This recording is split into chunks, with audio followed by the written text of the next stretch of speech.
gangsters, 'cause we speak bold, ain't tripping on the haters. It could take freedom from a cold dead hands. We're locked and loaded for the last dance, 'cause we're the new American gangsters, ready to die for this land.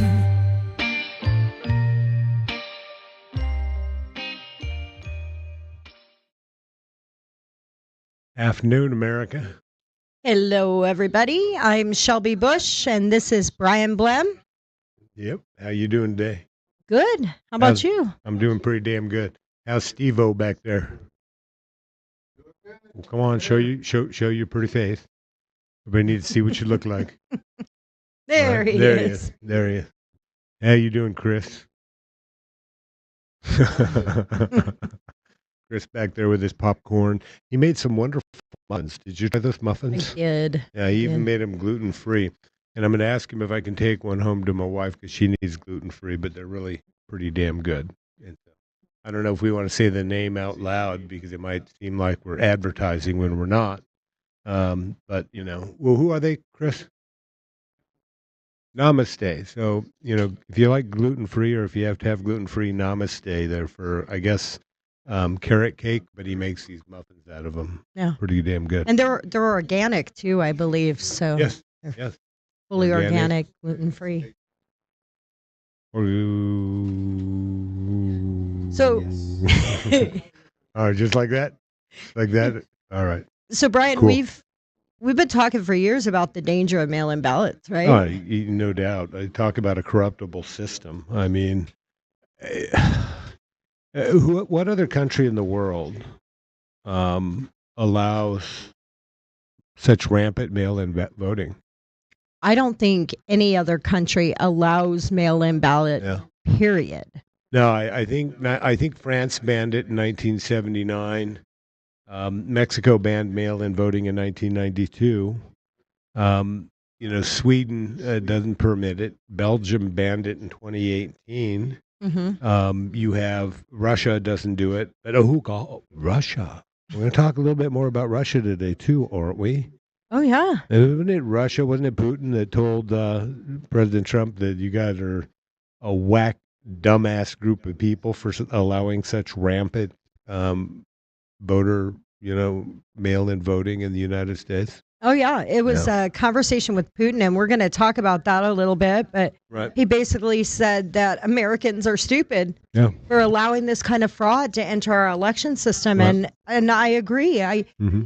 I don't know why we as a society continually put convenience over over security and the things that are required, our freedoms, our liberties. Yeah. It's really very sad. I think it's the politicians that can see an easy route because that's what COVID was about. COVID was about solidifying in the United States this very impersonal election system that doesn't allow participation by the citizenry in large scale. But it's very heavily dependent upon the bureaucrats and these mail-in ballot schemes. But we're going to talk a little bit about it tonight as well. This up-and-coming cell phone voting being pushed by Fontes. What's that whack job AG in Arizona's name? Chris Mays. Chris Mays. Yeah. Right. I wish she was more memorable because I have a hard time remembering her name. Yeah. What's up, Steve? Just to clear the record, I think there are some countries that are using mail-in balloting, either in full or in part. We'd have to look into it further. So Canada, United Kingdom, Germany, and Australia. All the communist countries. And Switzerland. Socialist countries. All of these countries that you just named, Steve, are part of this deep state Western intelligence cabal, right? Yeah. And I would venture a guess, I would bet you money that all of them really pushed and drove home mail-in voting during COVID because that was the purpose, that was the point of COVID. COVID was released for an election. And Right. that's exactly what it was done for. Well, so I'm Big league. curious, Brian. Maybe we should do some Big league. research because next week we're going to talk all about mail-in ballots. We're going to talk about the concerns with mail-in ballots, things that we found and uncovered, things that have occurred all across the United States in Right. regards to mail-in ballots. So we'll do some research on that and find out because I would be curious to find out if they all kind of implemented around the same time and how many of them implemented around COVID. Right. That would be very interesting to find out. And there's been a big, even Democrats were opposed to mail-in voting until they realized, in this collaboration. And I'm looking at a picture of Susan Spalding on my computer screen right now.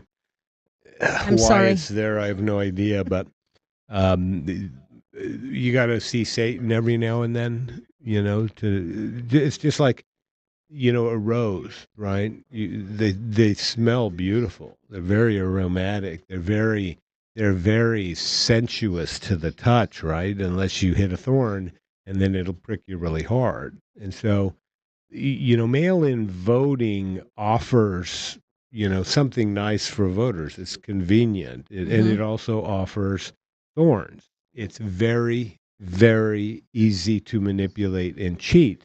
And I think in Texas, there were 12 Democrat politicians just indicted by a grand jury for voter fraud using mail-in votes. Well, and here's the interesting thing about Texas, too, that I've come to learn. They actually have absentee voting in its truest sense. So you have to apply to get an absentee ballot Right. at every election. And it's not no excuse. Right. You have to be disabled or elderly or military. So they have actually some of the stronger mail-in ballot laws in our country. And yet here we are indicting how many people for still committing election fraud with mail-in ballots that are highly constrained as opposed to a state like Arizona where anybody can vote by mail. Right. Well, and I think that what's gonna pan out is, UACAVA, and I'm not sure. Are we going to talk about this later? The UACAVA stuff with cell phone voting and whatnot, because the big question is, I don't think most voters know what UACAVA is.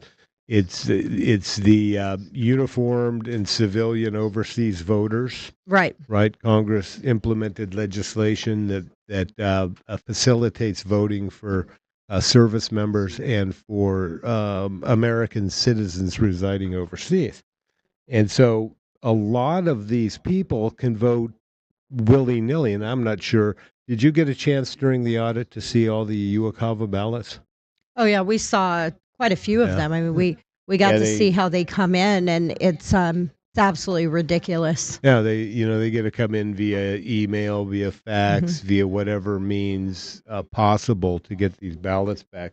And that's the problem with what Fontes is trying to implement right now in terms of this cell phone voting. Right. Because what's going to happen with cell phone voting? That and it's specifically aimed at UACAVA. Right. Well, I think that's where they start, right? They always roll something out, get society desensitized to it, and then they slowly expand its reach and operation. And that's exactly what the goal is here. Right. Is, well, it worked for the UACAVA, so it should work for everybody. Right.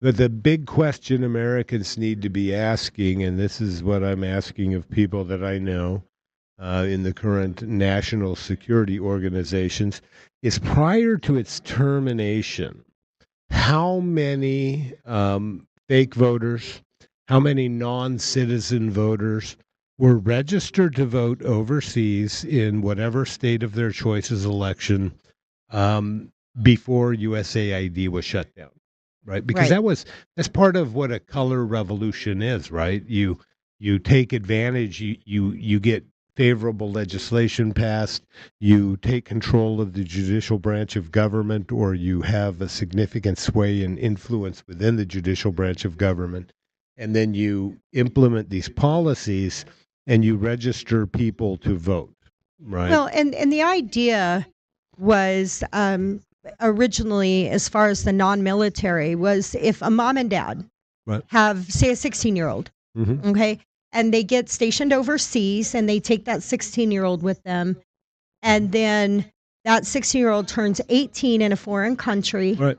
It gave them the opportunity to register to vote. Right. But the way it was written, it was so broad Uh-huh. that the Democrats actually started running advertisements in foreign countries Uh-huh. stating that if you were born of American parents, even if you've never stepped foot in Right. America, Right. you can register to vote in your origin Right. state. So Right. if mom and dad lived in Arizona Mm-hmm. 30 years ago, Mm-hmm. and then you were born overseas, Mhm. you can register to vote in Arizona, even though you've never established a residency in Arizona. Right. And they were literally advertising Mm-hmm. to get these mass fluxes of people registered to vote. Right. And that was never the intent of the law. Oh, definitely not. Especially, registering individuals that have never even been to the United States. Right. I mean, that's problematic. But my guess is that there's a lot of that. We have a lot of that in the voter registration databases. And once you implement this cell phone voting, what tracking mechanisms do you have? Well, it's completely anonymous. Completely. Right? And it's all going to be So- buried in Runbeck, which is a black box that we know Arizona courts will not give us access to. So it's going to require the Department of Justice, as we have routinely, and repeatedly stated, to get inside of Runbeck. Absolutely. And I think, look, in all fairness, I think we are closer today than we've ever been. At least President Trump seems to get it. Right. I still, have a little hesitation in getting too excited because I don't know how many people actually within the administration Right. are on board with the president's agenda. Mm-hmm. But I am incredibly Mm-hmm. grateful that we have a president who is starting to come forward and Right. really boldly talk about some of these Yeah. issues. And so it brings us hope. And I think if there's ever a time Mm-hmm. in history that we can dial some of this back, it's going to be now. This is the last chance we will get. And that's why I say the 2026 elections are probably even more important than the 2024 election was, because this is where we will shape what Congress looks like. And that's where we make law, right? Right. That's where we change some of these laws that were passed back in the draconian era, right? Back in the 20th century. Doesn't seem like that long ago, right?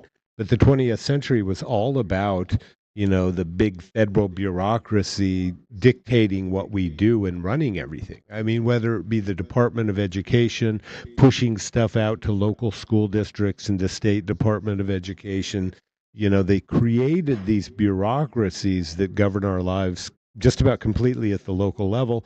And that's exactly what they did with CISA in 2017 when they created it. Oh, absolutely. And look, we cannot discount the impact of this election because it is the cycle, Right.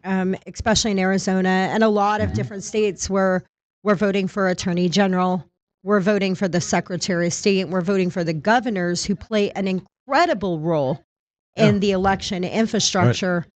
And frankly, infrastructure in general for our states, right? Well, the governor appoints the judges that would hear election cases, right? The AG, she'll go after fraud if it's got a conservative name attached to it. And I got to tell you, the AG ought to be in jail. She was ordered to resubmit the January 6th, or I'm sorry, the not January 6th, but the Trump electors case to the grand jury. She's letting that thing languish, right? So that these people can remain under this cloud of state-sponsored, terrorism is what she's engaged in. Well, and isn't that denying them of their right to a speedy and expedited trial? Yeah. And she's letting it languish. She doesn't seem to be moving forward with it. And every day that case languishes, it costs each of those defendants. I think they need to find a good lawyer who will come out, stand up and put on his big boy britches and sue the hell out of the state of Arizona and the attorney general for this corrupt nonsense, because it's all being driven by States United. Right. She's not a lawyer, is she? No. No, are you I mean, kidding she me? went to law school and passed the bar, didn't she? Well, yes, she did. Doesn't make you a lawyer, though, does it? Well, and we all know that by default, Yeah. she's been contracting with outside agencies to Right. do a lot of these big things. So Right. she's not litigating anything on behalf of the citizens, and No. it's a driven agenda. Right. Just the same as her signing up with the coalition of, what is it, 19, Mhm. these different attorney generals, that their main purpose seems to be targeting any of Trump's executive orders, any of the rulings that come down from the courts. So Yeah, it's a highly, highly politicized office right now, and it's definitely not working in the favor of conservatives or the Trump agenda, and definitely not for elections. Well, it's not working in favor of the people of the state of Arizona, right? Because she's driving this agenda from Chicago, right? Where Right. Stephen Richin hails from. Who's that guy that founded States United? I think he's kind of short, isn't he? What's his name? Norm Eisen. Norm Eisen, Norm right? Eisen. Norm Eisen. Yeah. And so, this is an agenda being pushed from outside the state of Arizona. It's a very internationalist agenda. Norm Eisen, very familiar with USAID and all of these corrupt practices we now know about internationally and overseas, very close with Hillary Clinton, by the way, who's really been kissing a shitload of ass lately. You see that? No. No, she's been, I'd nominate President Trump for a Nobel Peace Prize if he can resolve the war in Russia and Ukraine, right? Interesting. It's like, but she puts unacceptable terms on it, but she's really coming out saying favorable stuff. Brennan as well came out and said something very similar. So these people Right. are like trying to curry favor, it would appear, because maybe they've seen some of what's inside our judicial branch of government after the Pacer hack. Who knows? Well, and I think Hillary Clinton is really low down on the list of people they're going to. I think Hillary Clinton is lower on the list of indictments by far, Yeah. but Brennan, Clapper, Comey, I mean, they're right up on top, right? Yeah. So if anybody wants to kiss up and win favor right now, it's those three, because I really do think the information that Tulsi Gabbard is bringing forward is really going to solidify everything we've been talking about for months. Right. And, if they don't get indicted, I don't know who's more deserving than those three and what they have done to corrupt our intelligence agencies. Well, let me ask you before we get to Trump and mail-in ballots directly. Did you see that Comey statement? Like a 5-minute thing about Taylor Swift on little video? Yeah. Yeah. Yeah. A lot of people think, that I've talked to that believe that that's code. He's talking to his brothers in the deep state, and it's sort of directions on where to get together and communicate, right?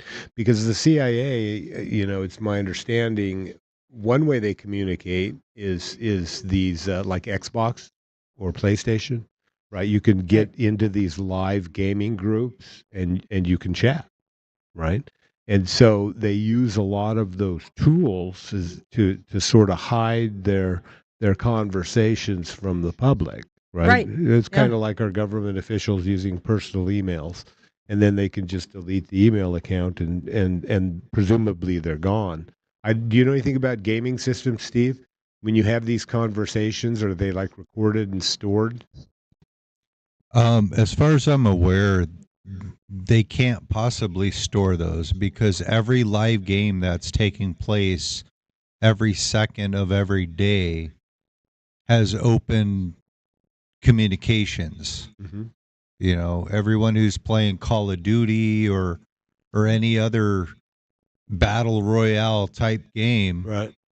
they're all talking with each other constantly. They're talking trash because they're playing a game, Right. or they're communicating with teammates. But yes, this is not the first time I've heard of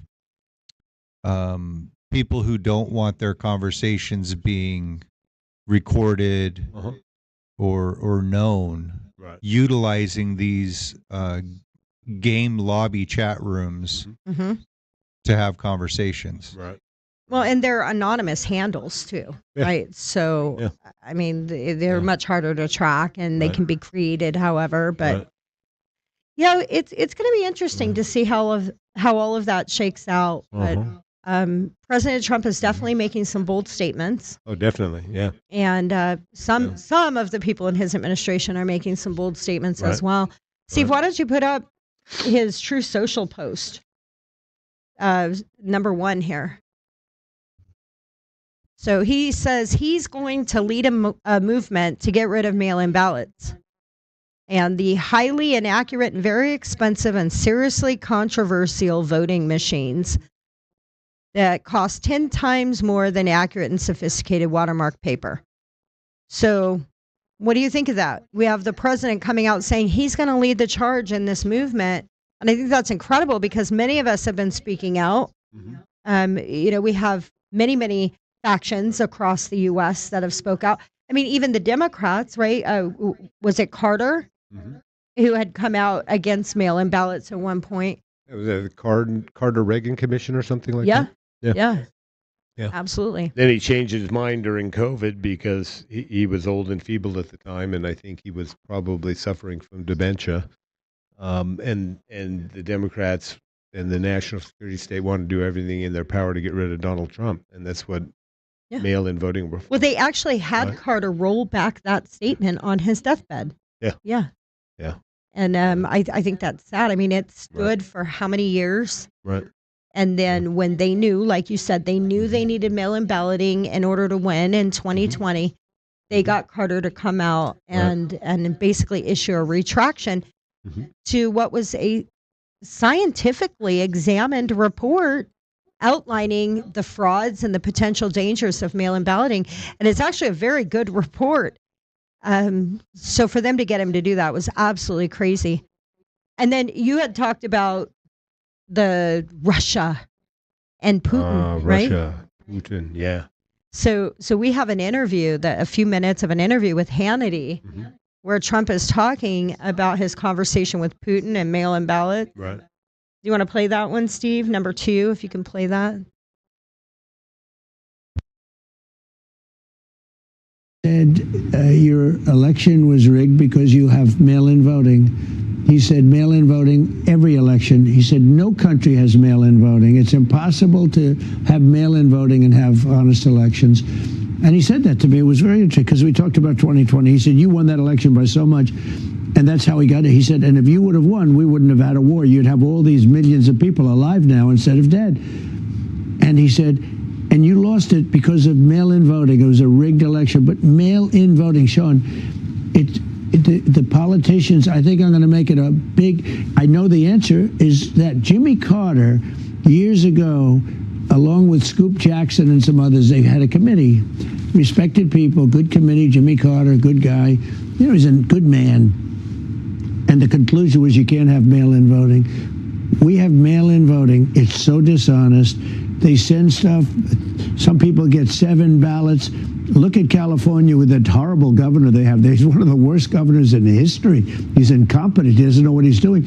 They send out like 38 million ballots. Some people get 5, 6, 7. But Vladimir Putin, smart guy, said you can't have an honest election with mail-in voting. And he said there's not a country in the world that uses it now. Oh, I would love to see election reform. We have to do it. I don't know why we're not doing it. No, I'd and like you to bring it up. The Democrats Voter don't ID. want it. Look, the Republicans want it, but not strongly enough. I mean, they got to want it strong because it can't be honest. It goes through a postman. It goes through somebody else. When you go to a really well-run voting booth, you go. So he's talking about chain of custody as well. So this isn't just mail-in No, ballots. what's that? The post office, right? He's it's mail-in voting. It starts somewhere. Where does it start? Right. You got to have a good mailing list, don't you? Mm-hmm. And we call that the voter registration database, right? Right. And we know of all kinds of backdoor ways that people can get fraudulent voter registrations into the system, don't we? Absolutely. And so the Secretary of State under Katie Hobbs, while she was running for governor, while she was Secretary of State, didn't she allow a backdoor portal for primarily left-wing organizations to upload directly voter registrations into the system? Yes, it was to Yeah. make things easier for third-party NGOs Right.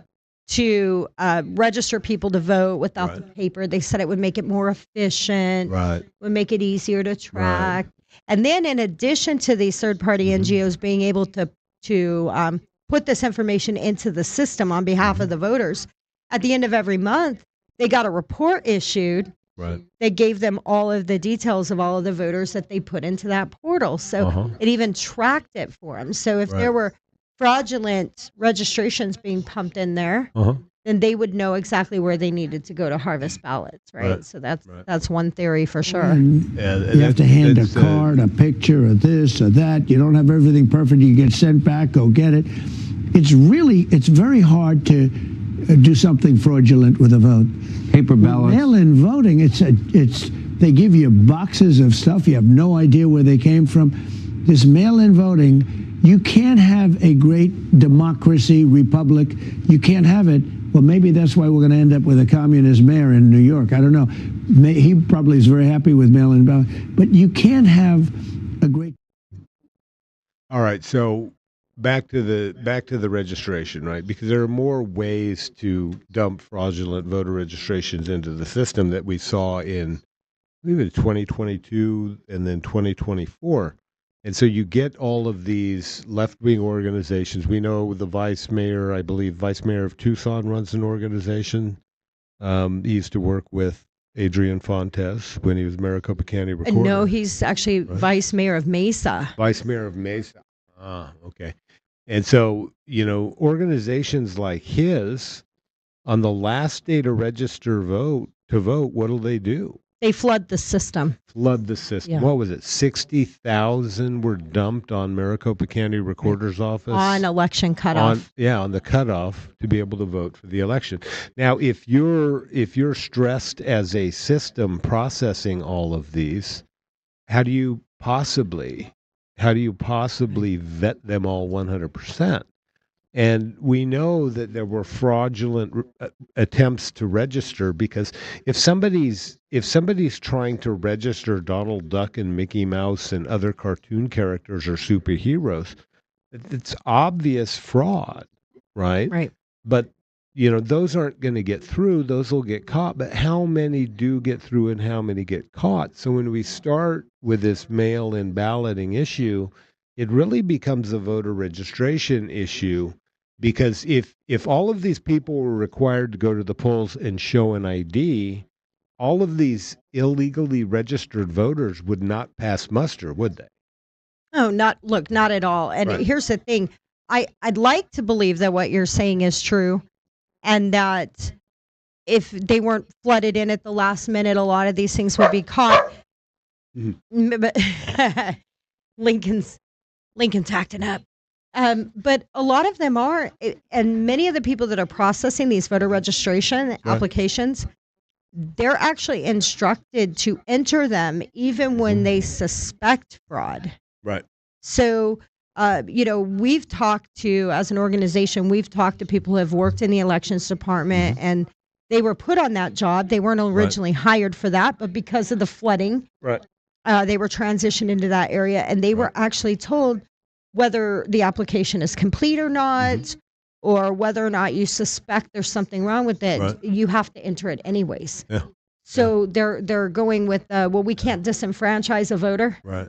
so we just put them all in there and just hope for Yeah, the best. That's part of the problem, is they convince people that by not registering someone who appears to be a fraudulent voter, or we can take this to the signature verification level, by counting a ballot where the signatures do not match. They say, oh, we don't want to disenfranchise a voter, right? But how many votes do you get? One. You get one vote. Now, Steve, how many votes do you get? One. One. Unle- Right. Unless I want to go to the reservation, I could probably vote a couple more times. Yeah. But you don't, right? Just to be clear. No, I don't. Just to be clear. Yeah, I'm sorry for interrupting, but I can't help but remember, Shelby, when we were doing our investigations back in 18 and 19, and we were finding fake addresses in the voter rolls, like Right. dummy 123. Yeah. People question me all the time. They're like, "Oh, how can this be real? How can they have a system that you can have so many fraudulent voters exist in?" And it's like, let me show you. Right. Right. Look at this right here. Where does dummy 123 exist? Show me the zip code for dummy 123. Right. Yeah. Well, and and the problem is you have all of these NGOs, non-governmental organizations, many of them that were likely funded by USAID dollars. Right? We know George Soros received tons of money from USAID, Yes. and then he would funnel a lot of that money to these NGOs working domestically in the United States to register voters to vote. And so when you engage in this fraud, are they even looking at driver's licenses when they register somebody to vote, which is required by law, right? Right. I don't believe they are. Yeah. No. They obviously didn't look at Donald Duck's driver's license. I No. mean, maybe they found Donald Duck. Who knows? Well, and then you've got Adrian Fontes, who has basically created his own voter registration form that he's now pushing that doesn't require identification, right? He's allowing last four digits of a social, for instance, which is not an authorized identity verifying option with the NAVRA Act. Right. So it's completely in violation with NAVRA Act. He's creating a whole new class of voter. Well, he and God, what's that woman's name again? Your AG? Chris Mays. Chris Mays, yeah. They're staging a coup of the entire statewide election system, right? And so if you look at some of the stuff he's been talking about, they're using this hack, right? The hack where they changed photographs of voters. That was a fake hack. If there was ever a fake hack, that was a fake hack. Why would you hack a system just to change registration or change photographs of candidates? Or the hack was way more intense than that, and they're And using don't that want to us cover know it up. about it, right? Yeah. But since then, he's doing a huge power grab to create a statewide centralized voter registration database that would be managed and controlled by the Secretary of State. And every county would be required to be part of that system. And so the Secretary of State would basically take over elections and voter registration statewide. And so this is their effort to, I guess, because CISA has largely been defunded, and it's had to move out of this election space and this arena. That this is Adrian Fontes working overtime to impose Arizona's version of CISA. And we know the Arizona legislature has been completely ineffective in combating this. And they need to be concerned because this CISA was, the ability to get into every computer system below it. Right. Well, yeah, and I don't think this is isolated to Arizona. No. I believe it's probably sort of sprung out of NAS, the National Association of Secretary of States. Yes. And I would venture to say this is going on all across the country. 100%, especially in with a swing lot states. of this. Yes, for sure. And Do you want to talk a little bit about Adrian Fontes' EPM? Oh, well, we could talk a little bit about his EPM because there's a lot of crappy things in it. Yeah, I mean, so for those of you that don't know, the EPM is the Election Procedures Manual. And every 2 years, I believe it is, the Secretary of State proposes a draft. Once that draft is opened for public comment and reviewed by the public, then the final draft EPM is submitted to the Attorney General and the Governor for signing. Now, we already know that we have a Governor and an Attorney General that will cookie cutter sign anything Adrian Fontes wants. But there's quite a few dangerous things, right? I mean, well, we have a president who's pushing to get our elections going in the right direction. We have a Secretary of State who is working to push us in the wrong direction. Yeah, he wants Right. everything to be electronic. where there's where we can't look into the black box, we can't look Right. into the machinery. And it would be a security breach if they allowed Right. us to look, right? There's, Right. That's our excuse. Well, Right. we're going to throw everything in this black box, but you can't look at it Right. because that's dangerous Yes, to let the And so citizens you see just- what's inside. you just have to trust the bureaucrats, right? Right. But the problem with this tripartite, these three elected officials, the governor, the AG, and the Secretary of State, who all have to approve the final draft before it has the effect of law in the state of Right. Arizona, right?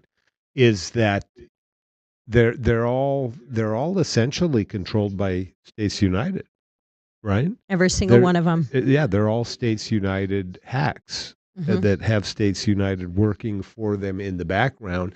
And so it's probably States United that drafted this EPM prior to what's her name fleeing the coup and going to some other Arizona law firm. Yeah, and look, Arizona, I think the EPM as we know it here in Arizona is probably fairly unique to Arizona. Mhm. But I would guess similar things, election policies, election commissions, Right. things like that are all across the country. And that these rules that they're trying to adopt here in Arizona are not, again, not unique to Arizona. And similar rules are being adopted in all the other swing states as well. Steve, can you put up number 3? And let's talk a little bit about the EPM and the infrastructure.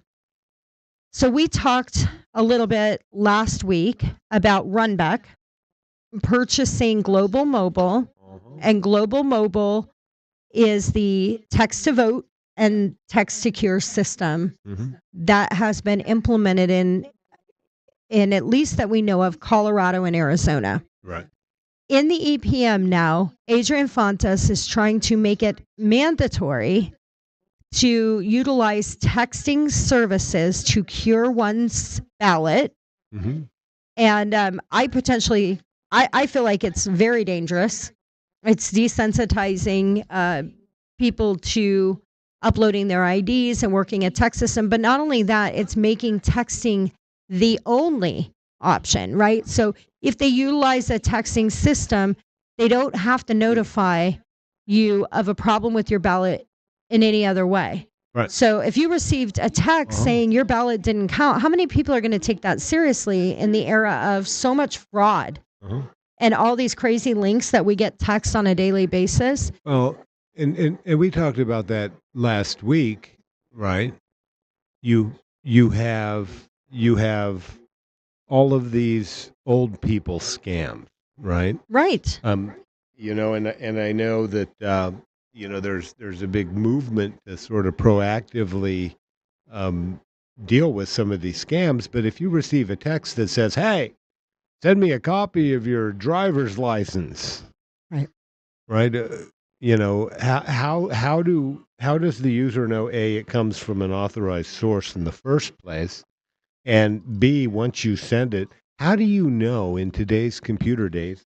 We've talked about all of these hacks that have taken place. How do you know that even Maricopa County is or Apache County or whatever county you're in, where we always have significant issues of corrupt election or corrupt government officials? How do you know that's the only party getting a copy of your driver's Well, license? and here's the problem, Brian. It's not going to be the only party. So Right. even if you trusted your government to keep your information secure, which I think if anybody's watched any of our podcasts, they know that's absurd Right. to believe your government will keep your private information secure. These are going through private corporations, Right. And such as Runback and Global Mobile and other agencies who the develop these software programs. Center for Internet Security, which, by Yes. the way, hasn't gone away. Their funding was cut by the NSA, the National Security Agency, but they're a private organization now that you can purchase their services. And my guess is Adrian Fontes is purchasing their services for the entirety of the state of Arizona. So I would guess the Center for Internet Security, which had a primary function of censorship, as well as running these Albert sensors that would give whoever hacked the system complete unfettered access to every computer behind that Albert sensor. Yes. then who has access to your information? Right. Right. Well, it depends on who you ask, right? I mean, Yeah. maybe Russia, Right. maybe China, Right. right? Right. But we definitely know that these private contractors are for sure. And Uh-huh. organizations like CIS, who no matter how much they proclaim to be private and independent organizations, we Right. know based on how they have operated with censorship of free speech and Right. all the things that they have done, that they Mhm. are far from a neutral, Yeah. nonpartisan organization, Yeah. right? They have a bent, and they have a political bent, and unlike a government entity where the people are supposed to at least have some power to get documents and review what their government is doing. Most states don't allow you to get documents from these private corporations or organizations, and so that's why they're using them, because it's a tool that helps them hide Right. what's actually taking place in your elections. Right. Now, you went through the EPM. I went through the EPM, but you went through and you pulled some excerpts. I went through the footnotes. Yeah. So let's look at some of these then. Steve, put up number 4 on curing signatures. Yep. See, that's why I only clipped out the footnote. So for the 2024, 2025, and 2026 primary, general, and special elections that include a federal office, the county recorder or officer in charge of elections shall allow for signatures to be corrected and identification to be provided no later than the 5th calendar day after the election, right? And so I think this is a fairly correct statement of the law, but but to allow signatures to be correct. I think next week what we're going to talk about a little bit when we talk about mail-in voting, one of the subjects is going to be how many voters received multiple ballots in the mail Right. versus how many voters returned multiple ballots via the mail. Right? Right. And so the problem with this correct the signature is, now you're more familiar with the Arizona process than I am, and Chris is as well. So is Steve. But when they tell you, hey, your signature is AFU, and I'm not sure if you know what that means, but Yes. when they say your signature is AFU, you need to correct your signature. You need to show us this is you. Text us a copy of your driver's license. Right. Do you ever get to see that ballot? Well, not only do you never get to see that ballot, what they're saying by signature correction, Uh-huh. it's actually a lie. Yeah. Because you're not correcting the signature. Right. You're ratifying whatever that signature Correct. is. So if Correct. 2 ballots come to my house for Uh-huh. me, Uh-huh. which we know thousands of them Right. get duplicate ballots, Right. and I fill one out for myself and I send it in, Uh-huh. but a few days before you got a hold of the other one and you filled Yeah. it out for me, Right. then how do I know, as the person on the other end, Mm-hmm. how do I know which ballot Right. they're counting? Right. The one Well, I actually filled out, or the one that you came in the middle of the night and took Yeah. out of my mailbox? Yeah. And so, at this point in time, though, when they're during the curing, right, you have the ballot is still in the envelope. Right. Do they even allow the voter to see the signature? No, not at all. Why is that? They said there's no method or no means by which to do that. Even if you drove into the election office and asked to see it, they would not They allow have you a to text see to it. cure system, right? They do. They could take a picture of that damn thing with a cell phone and send it to the voter and say, hey, this you, brother? Right. Right? And they could let the voter see the signature, but they won't do that. Right. They steadfastly refuse to do that. And I think one of the reasons they won't do that is they say, oh, this would be subject to, exposure to the public, or it might go to the wrong person. Or But they want you to send your ID. Right. 100%. You don't get to see this signature. And if a lot of voters were sent their signature and said, hey, this one was challenged, what do you think about this signature? A lot of voters might start to think and say, hey, I want to see this ballot. Right. I want to see who's voted, on this ballot. because that is obviously not my signature, right? And so Right. it would be fresher in the voter's mind, but they intentionally don't do it because they say, oh, we can't let it out. It might create a risk for the voter or whatever the case Right, may because be. it's only secure one way. Right. It's only secure when you send me your sensitive data, Right. but not when I send you your sensitive Right. data. Right. Right? I mean, the whole thing Yeah. is so hypocritical when you really think about it. Uh-huh. And I agree with you, Brian. They don't want you to see those signatures because all it would take Mhm. would be a small number of people. And I believe it's way more than a small, but let's just say 10 people Uh-huh. called to cure their ballot, Right. look at it and say, that's not the ballot I sent in. I Right. mailed in a ballot, Right. but the one that you tried to cure over the phone with me Right. is not my signature, Right. and then demanded to see it. Mhm. If the mass amount of public really Right. understood the implication of that, Right.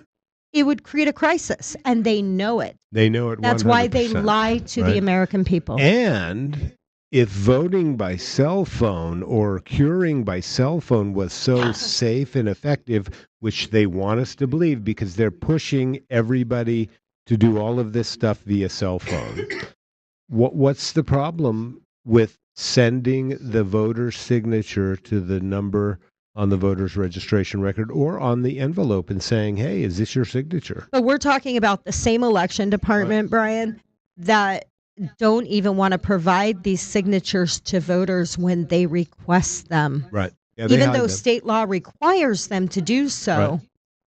Steve, you have something to say? Yeah, I think the key word you said earlier was yours, right? This your signature, your voter file. Right. If you go down there, make Oh. an appointment and show up there and request to see your voter file, they have to give you your voter file, Right. but they won't show you your signature. Mhm. They won't show you your ballot with a signature on it. It's crazy to me. It seems not just illogical, but just Stupid. just Yeah, stupid, it's- just wrong. It doesn't Right. make sense. It's like Yeah. this. You're saying that this ballot came from me, and you want to know if I signed it. I want to look at it to know if it's actually my signature before you open it and count the votes that are inside. Well, Steve, I mean, they're from the government. They know best. Right. You just don't Yes. understand. It's for your own protection. Well, and here's a large part of the problem is that, organizations like Runbeck, Mhm. and I'm not saying they actually do this, but we know Runbeck has the power to print ballots and stuff ballots into envelopes, Right? right? And we know the technology exists with signatures with the computers being able to actually write a signature. Well, I think we have a former president that was quite, Right. what is it, Right. astute at utilizing Yeah. one of these pens? No, it wasn't the president who was astute at utilizing the pens. It was the people who were taking advantage of his dementia, falsifying government documents and engaging in criminal conduct to achieve a political end that they desired, Right. or to make a couple extra bucks by giving somebody a pardon. Well, who you know knows? what? All of those things, except for the pardon, Mm-hmm. seem like all things that could be achieved through election fraud. 100%. 100%. And so, it it just it I know. only makes sense. It only makes sense if you look at it from the perspective of a group of people who want to maintain a system that allows for the stuffing of the ballot box one way or the other. Right. And that's exactly what the NSA and CISA did in 2020. They facilitated that when they pushed COVID, and it was actually the NSA that was pushing mail-in ballots from the top down, Right. right? While at the same time, and we're going to talk about this a little later, educating our judiciary about the threats of Russian disinformation in our elections. I would bet a lot of it had to do with the heavily fraudulent nature of mail-in ballots. Well, do you want to look at some more of these EPM Let's footnotes? do number 5, Steve. So this because- one is drop boxes, right? Yeah, this is critical too, right? You got right. Voter intimidation or harassment are repeatedly entering or staying within 75 feet of a ballot drop box or the entrance to a building where a drop box is located for the purpose of watching or monitoring individuals who are delivering ballots, right? We know that I believe it's most drop boxes in Maricopa County are not monitored by video, are they? Well, okay, so in all fairness, they did limit the drop boxes now down to typically for a standard election 3. Okay, outside of the ones that exist within a government building. And those external drop boxes do have cameras, but they have the camera angles set up such that you can't see anything. Right. So they have camera monitoring, but you can't see how many ballots are being placed in, and you can't see license plates or anything else. So they're pretty much useless. Yeah. The Dropbox cameras are pretty much useless. Right. And so, another thing here is, openly carrying firearms within 250 feet of a ballot drop box. And so, how many people in the state of Arizona carry firearms? Right. We're an open carry. We're a concealed carry state. We are constitutional carry state. That is a violation of Second Amendment rights. This is a man legislating. I agree 100%. In his office. Unlike subparagraph 1 there, where it says with the purpose of watching or monitoring, right? You have to have a specific intent. You're there to watch or monitor people dropping ballots into the drop box. Number 4 doesn't have that specific intent. It simply says if you open carry a firearm within 250 feet of a drop box, then you are violating Arizona law. You can be arrested and charged with a crime for that. That is over 80 yards. You can simply pull into a parking lot not knowing that there's a drop box in the same parking lot, get out to go to a business nearby and be guilty of a crime. Right. Yeah. Well, he doesn't have 100%. The authority to do this. And it's my understanding. This is creating new law. Right. I believe this is being challenged right now. It's my understanding that there is a lawsuit being filed on this issue. Right. In addition, number 3, speaking to or yelling at an individual without provocation who that person knows is returning a ballot to the drop box. You can't speak to people. I mean, how many of these things are going to be abused and used against people who are looking to enforce election integrity? Right. And you should be able to watch a drop box, and I think this was adjudicated in the courts before. And even Paul Penzone, when the big controversy came about, the people who I think was way overboard, don't condone it at all, but they were dressed in full army fatigues. I know. I carrying told them, rifles. Stop doing this. Right. But they were doing it full armored, in fatigues, sitting outside drop boxes, right? Whether you condone the behavior or not, even Paul Penzone, the Democrat sheriff at the time, said, you don't have a right to not feel intimidated. You don't have a right to deny somebody else their Second Amendment right. And even Paul Penzone said you cannot stop a citizen from sitting outside a public drop box or from carrying a firearm. And this was a Democrat sheriff. So how he thinks he's going to get away with this after this has already been adjudicated, I have no idea, but it is going to go to court. Here's how he gets away with it. What's that woman's name again? Your AG? Chris Mays. Oh, shit. Okay, she needs to do something more memorable, I guess. No, hold on. I think I might know how to remember her name now. I'm going to go off track a little bit, and then we'll get to you, Steve, real quick. Wasn't wasn't she accused of insider trading a long time ago in 2020 when she was a reporter for the Arizona Repugnant? Oh yeah, so she came out of the reporting space too. Right. That's actually something very important. Yeah. And yes, she was, and she was That's fired, interesting. right? Well, she left the Repugnant, that's for sure, Yeah, and then she moved on to other things. But um, you know, Adrian Fontes, I should say, States United. Their enforcement mechanism is going to be this very highly politicized AG who has, I think, demonstrated a very, very weak moral and ethical system, right. right? And that's the enforcement. That's why she stands behind Adrian Fontes, like when he was announcing the cell phone for UACAVA voters, for overseas voters, right? Right.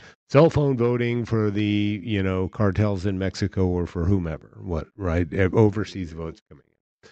And so she's going to be the enforcement mechanism statewide. And so she will target conservatives, right? And so, if you walk by a drop by, don't open carry, conceal carry your firearms whenever you're within 250 feet of 250 a, feet. right? Because the EPM says open carry. So conceal carry. Oh, that would right? be okay then. Right, that would Right. be okay because then because Maiz would come and have you arrested and charged and tried and whatever. Go with Steve. You had something to say? It was a couple things. I just wanted to comment on just how absolutely ridiculous parts of this EPM are. Mhm. Adrian Fontes he's catering to irrational, emotional people.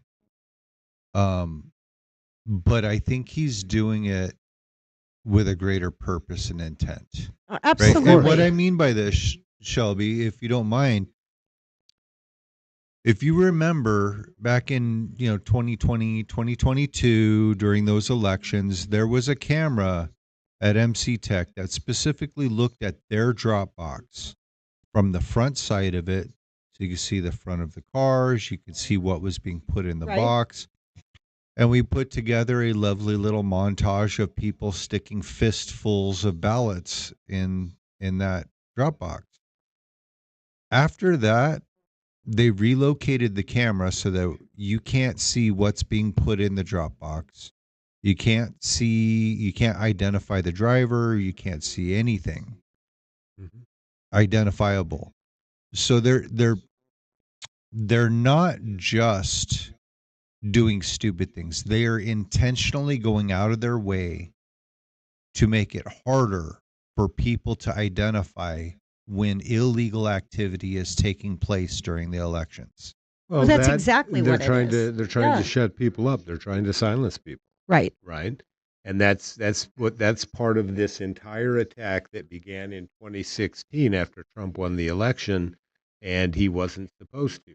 It's um, you know they they're they're trying to shut us up. They're trying to shut us down, and they got this very politicized, willing to wield state power AG standing behind them that will, throw your ass in jail. And even Right. if she loses, what happens when you're arrested, right? And you're charged with a crime and you have to go to trial and you have to hire a lawyer. It bankrupts. She's bankrupting these people, Right. and she's doing it on purpose, right? Well, it's just like, 2 years ago, Adrian Fontes tried to make it illegal to speak out against an election official, right. right? So they tried to stifle our First Amendment rights. Yeah. And now, to Steve's point, the Second Amendment rights. This is a bigger agenda.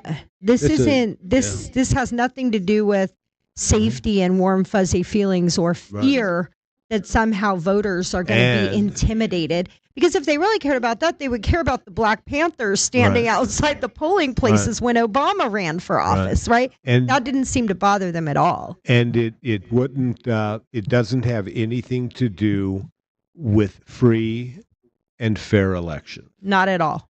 The So- opposite. Right.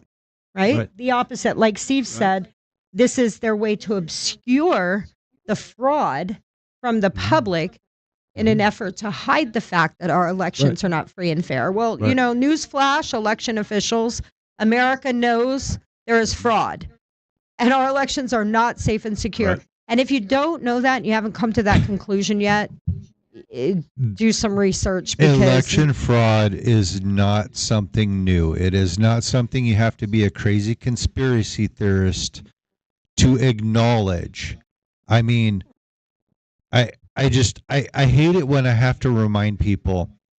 If we go back to 2016, there was an entire documentary called Kill Chain made based on the claims from the Democrats on how Dominion voting machines and other manufacturer voting machines were corruptible, were hackable, that our voting systems are not trustworthy, and that elections are being rigged. This was the Democrats' number one talking point in 2016. And honestly, Trump took it seriously for a little bit, started having investigations, and then all of a sudden the states started shutting down those investigations and shoving it under the rug. All of that talk and all of that chatter was oriented at one purpose, right? And that was John Jay's proclamation of elections in the United States as critical national security infrastructure, right? That was the chatter they needed, Yes. right, along with the Russia collusion chatter to get CISA into birth to take over our elections from top to bottom, right? And that's exactly what the purpose of that was. massive takeover. Yeah. Convince Americans that without the national security state's involvement in our elections and election machinery, that there was no safety and that there was no security, so that we would sort of go to sleep and say, okay, here, national security state, you guys are doing what's in our best interest, and we don't, because you'd have to kill us if you told us, so we'll trust you. Well, and don't Right. forget, it was also the birth of the Russia disinformation and the Russia interference in our elections, right? Because when Right. they did Kill Chain and Hillary Clinton was talking about election interference, she was saying it was Russia. Russia Right. tried to steal the election for Trump Yeah. because Putin loves him. Right. Putin loves Trump, Right. and so they're interfering in our Hillary election. Clinton, to this day, when she's talking in front of a crowd and asked about 2016, claims that the election was stolen. Yep. So anyone who walks around claiming that only crazy Republicans, far-right wackos, Right. believe in election interference and corruption and Like stolen you, Steve. elections. You damn Yeah. far right Yeah. wacko. Wow. So what do you think? What's going on with the e-poll book in the I don't know. EPM? Let's look at number 6. Yeah, pull up number 6, Steve. Additional data, such as full dates of birth, may be transmitted to e-poll book vendors, NGOs, right, or private corporations. That's what that means. To facilitate e-poll book functionality, provided the following requirements are met. Only data required for e-poll book functionality shall be transmitted to e-poll book vendors. Which is everything. Let's point that out Right. because when you check in at a poll, Yeah. that's your e-poll book. Uh-huh. They have your driver's license number, Right. your date of birth, Right. the last 4 of your social, Right. your full name, address, political affiliation. So basically, they're saying we're going to send you everything, And this language is to keep you complacent and make you feel good. right? The data shall be transmitted using secure methods such as encryption or secure website or SFTP. Now, if you follow our show, you know there is absolutely no security with all of these. I mean, you look at what's the big hack we talked about? Azure. Azure hack. Azure, Yeah. right? Happened about the same time as the Pacer hack, the entirety of the U.S. federal court system, right? Azure Azure advertised itself. Microsoft advertised that it had adapted Azure for what? Our elections. For the election Right? system. And the Yep. whole system was hacked, people. Well, here's what's funny Can too. you put that back up, Steve? So while he's putting that back up, we talked about oh my gosh, SolarWinds, right? Uh-huh. And CrowdStrike and all that. Uh-huh. Well, SolarWinds put out a thing for 2025 saying that they're available and ready for use in all governmental infrastructure again, right? Yeah. And this is the one that really concerns me. Number 3. The county recorder or officer in charge of elections shall exercise best efforts to protect the confidentiality of registrant data transferred to vendors, including requiring the vendor to agree to, quote, reasonable, unquote, confidentiality terms. What the hell is a reasonable confidentiality term? Right? When you get these, this is very, very flexible language, exceptionally Right. flexible language. What does it mean? It really has no meaning, right? And so you can pull it down, Steve. And Well, so it also says the vendor must securely dispose of that data at the end, right?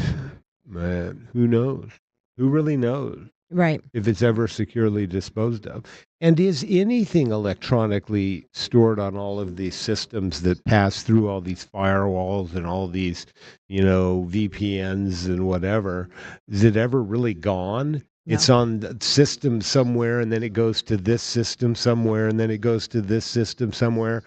How does anybody know if it's actually gone? Well, I just love the fact that Adrian Fontes is acknowledging the fact that our elections are ran by vendors.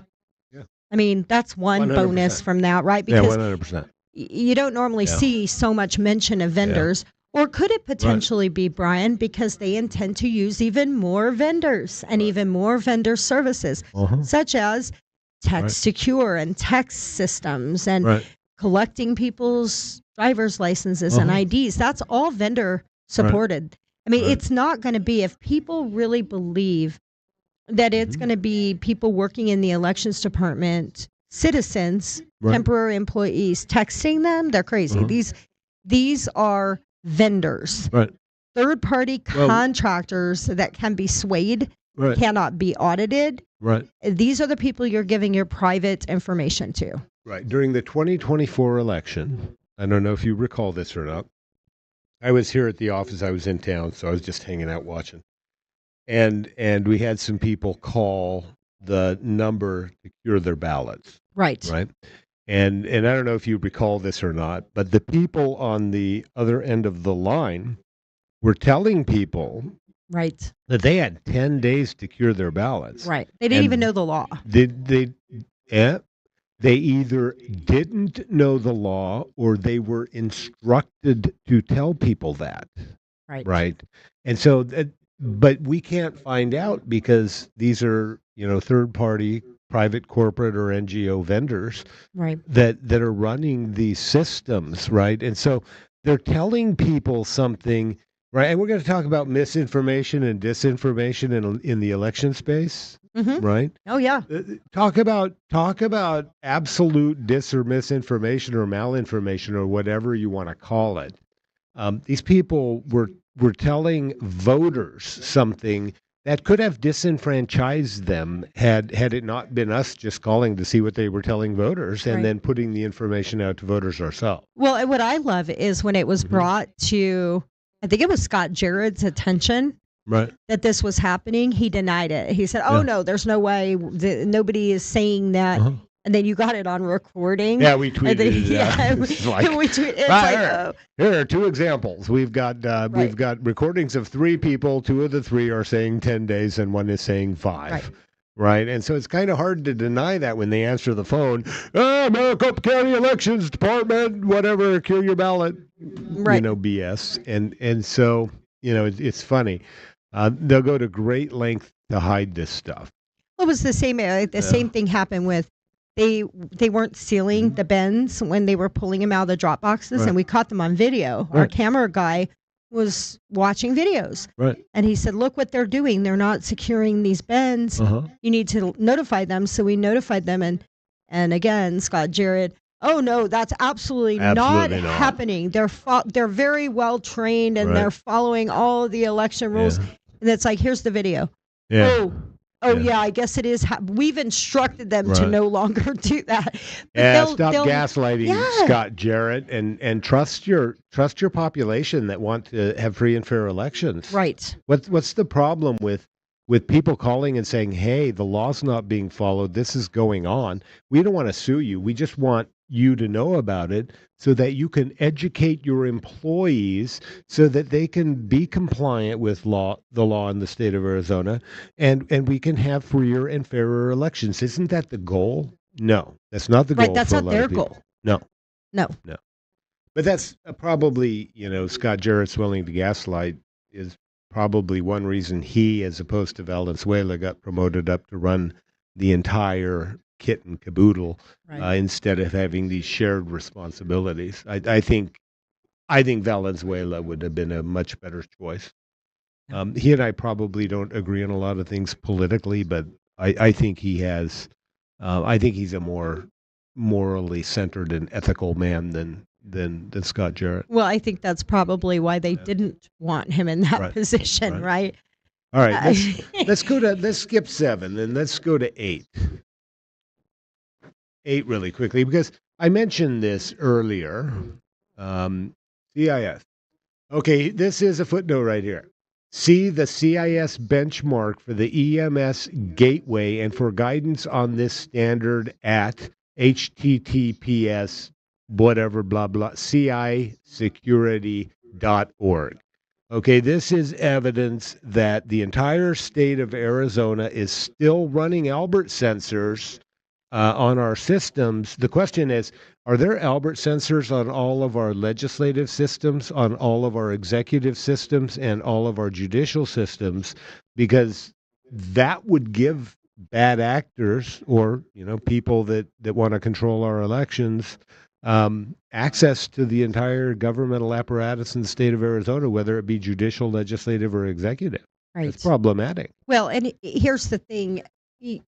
Maricopa County is a little bit unique too, in that they have their own IT and infrastructure department. Many counties don't necessarily have that. Right. So you have like the Treasury Department that has their own IT staff. Right. You have the Recorder's Office has their own IT staff, Not etc. anymore, do they? But in Maricopa County, one IT department controls the entire technology infrastructure for all of Maricopa County. Yeah. So your libraries, Right. your hospitals, your county hospitals, your potentially sheriff's department. I know Well, no, Arpaio fought against that because that was a big deal, right? That was one of the reasons they gave for opposing us having access during the audit to their networks. Right. Because there was fire and medical traffic flowing on the same network as the elections department. Right. And so my point to that is if the entire IT network is encompassed in one location, they have their own building downtown. It wouldn't be a far stretch to think that the entire infrastructure isn't Albert censored. Right. Right? Yeah. Which would give bad actors a bad actor one point of access to the totality of Arizona government, or Maricopa County government, including Maricopa County's law firm, the Maricopa County Attorney's Office. And I want to point out for people's knowledge, CIS, so cisecurity.org, is not a governmental agency. It's not. So we're talking about an independent NGO, correct? Let's skip ahead a little bit. Okay. Let's look at 17, Steve. It's important for people to understand, right? CIS is not a governmental agency, right? And we're going to talk more about CIS a little bit later in the show. But I just want readers to understand that this was 2023, the fiscal year 2023. 99.87% of CIS's funding came from the Department of Homeland Security. That is a government agency.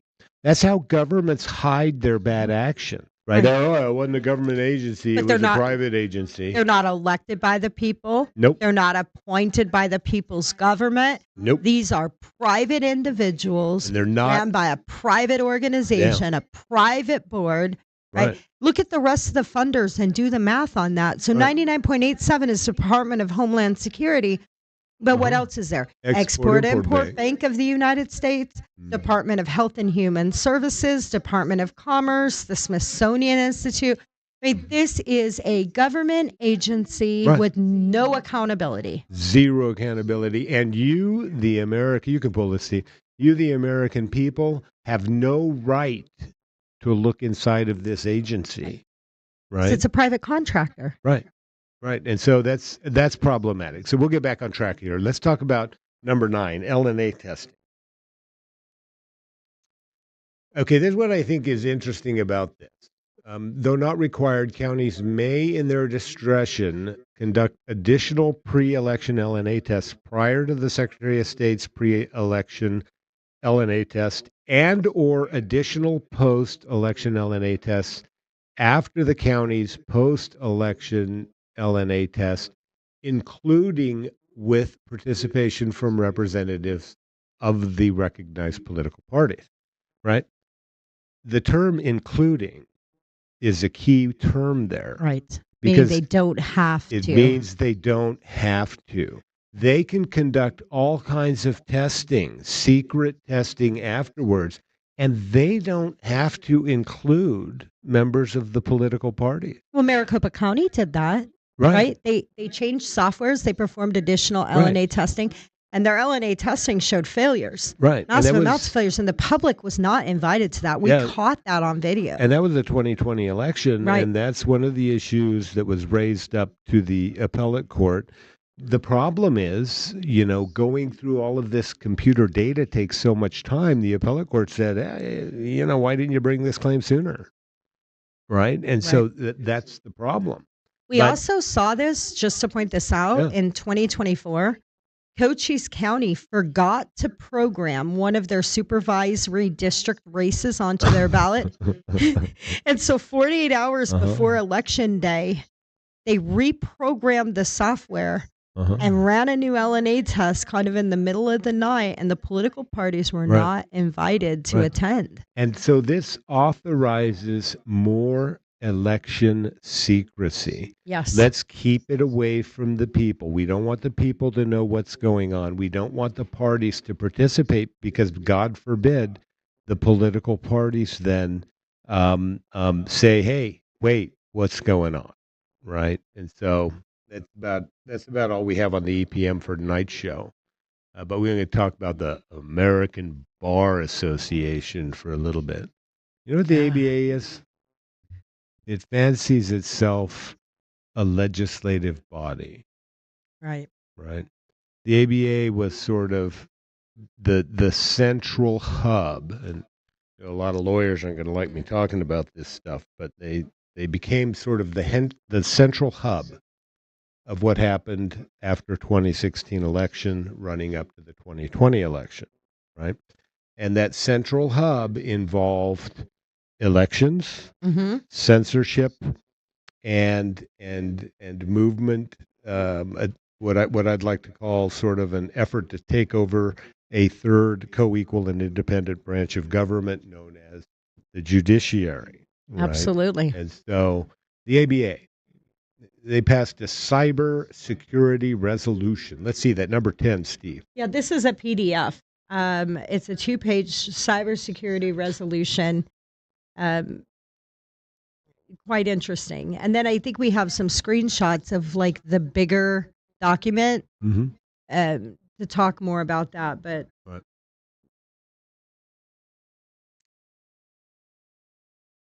so this what was that? there it is. Conference of Chief Justices, Conference of State Court Administrators. Okay. And so we've got a part highlighted here, and basically, I'll just read it. Whereas state courts have been designated by the United States Department of Homeland Security, Cybersecurity and Infrastructure Security Agency as an area of critical infrastructure.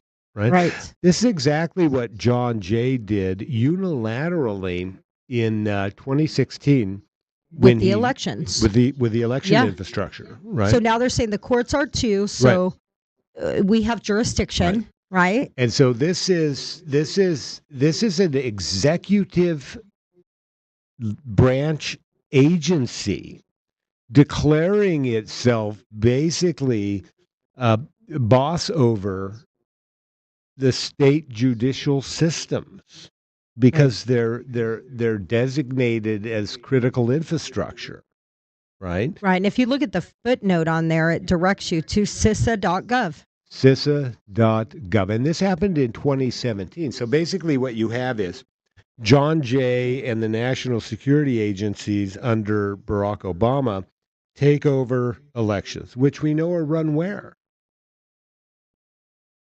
State and local level, Right. right? Right. So elections are state and local affairs. You have that AG of yours, God. What the hell's her name again? Chris Mays. Chris Mays. You have her running around talking about now suing the Trump administration, saying, we're not going to let Trump mess around in our elections. This our business. It's our affair, how we run and manage our elections, right? So she's going to file another lawsuit, Right. spending Arizona taxpayer dollars. And basically the result, who knows what the result's going to be, but you have her complaining about the federal government and the national security agencies trying to have an impact on Arizona election infrastructure when they were doing it the whole time. They Right. used the NSA to take over local elections, right? And Absolutely. what made elections in America free and fair was the fact that the people came together and they ran their own elections at the precinct level. Right. Right? If you have problems in your voter registration database, the fraudulent voters, and they show up and they don't have an ID, do they get a ballot? No, I No. mean, now they probably do. Now they But probably before do. that, Right. no. No. I mean, you had to show up. You had to be listed on the roster. Uh-huh. You had to show your ID, and you had to sign next to your Mm-hmm. name on the roster, which was paper poll Right. sheets, paper tear sheets. Right. And this was so customary and done for so many years. They still haven't even updated the laws in the Right. state statute. Like our Arizona state statute still refers to poll tear sheets. Right. And I don't think any counties use the tear sheets Well, anymore. you know why they did that is because Arizona law allows for the use of machines or the Right. old-fashioned way. Right. Right. But they, in part through the American Bar Association after 2016, really began working county attorney, right? Lawyers. Well, That's the key is the lawyer. If you can get to the lawyers, it's just like during the Cochise County matter, what the lawyer that represented Cochise County actually gave his legal memoranda that he drafted for the Board of Supervisors to the opposition, Right. right? And so many of these lawyers are looking for a step up. Well, I want to work for the Attorney General's office, but I'm just a county hack. How do I get there? How do I get on with one of these big, luxurious law firms, right? While serving the best interest of the government agencies versus the people. Right. So the ABA, they actually did a full-on election resolution, didn't they, Brian? Yeah, let's see that, Steve. It's number 11.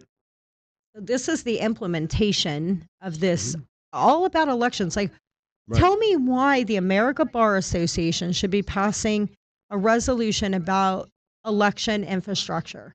Well, because they want to be basically a legislative, quasi-judicial body that gets to make all the rules and then decide on those rules. So this is Right. dated August 2023. Yeah. And And- it's their annual meeting of their Uh-huh. House of Delegates for the ABA. Uh-huh. And they say the American Bar Association urges all election officials to ensure the integrity of election process through the adoption, use, and enforcement of these guidelines and Right. commentary. This is a 72-page document In other telling words, election officials how to run their elections. right. In other words, to hell with your elected legislature and state law. We've already determined that these are the best ways to run elections. And we know, because we've talked about it on this show, that most of the players in the 2020 coup were attorneys. Yes. And they were affiliated with the American Bar Association. Like Absolutely. Susan Spalding was a huge player in the American Bar Association. Elizabeth Reiskoff Parker, a huge player in the American Bar Association. This law firm that Steve and Richard worked for in Chicago. Members were huge Steptoe and players. Johnson. Huge players in the ABA. Yep. Right. And so you've got States United. Right, Norm Eisen, he's a player in the ABA. Cherkoff sits on the board of States United, huge player in the American Bar Association. The big Defending Democracy movement that came out, where they were doing all the anti-election integrity videos, and they had, I think, Bill Gates from Maricopa County on it, appealing to people about the horrible radical election deniers. That was all funded by Bill Kristol. And Bill Kristol was also a, what do they call it, advisor for the ABA. Right. And I'm glad they have eliminated the ABA's role under the Trump administration of approving judges that are recommended for the federal bench, because they definitely make recommendations based on a political bent. They don't want strict constructionists. And so I think their role needs to be further winnowed down because they have a lot of influence at the state level, right? And this is them trying to act like they're a legislative body to say, hey, this is how you should run elections, to hell with what your state says. And remember, I just want to repeat, this is a 72-page, very detailed document that talks about everything from chain of custody to drop boxes and mail-in ballots. Right. So this is the American Bar Association. Yeah. Well, let's take a look at number 12. You found a gem in number 12, I think, didn't you? Yes. So this is from that document. This is an excerpt from that document. This is got Susan Spalding written all over it. So these are the processes that the ABA, the American Bar Association, is telling all election officials to adopt. Misinformation, disinformation, and the voting process.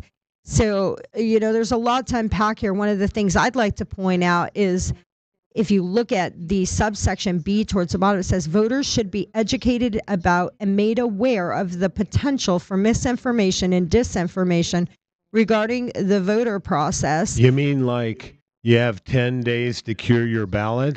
Right. Right.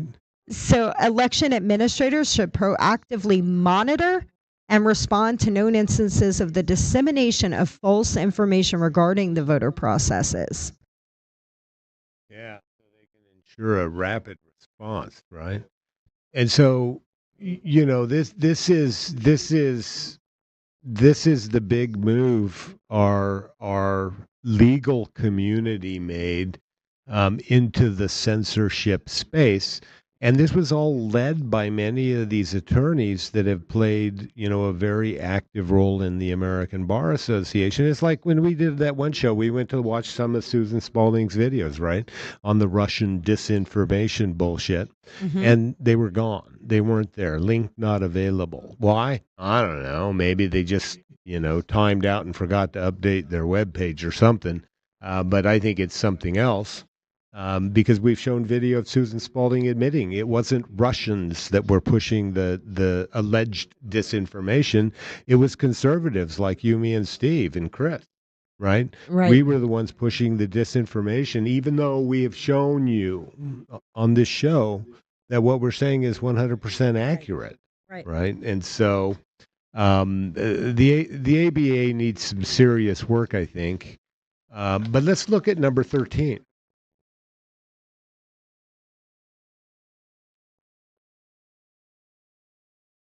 Oh, wow. This has to do with Arizona, right? And so this is,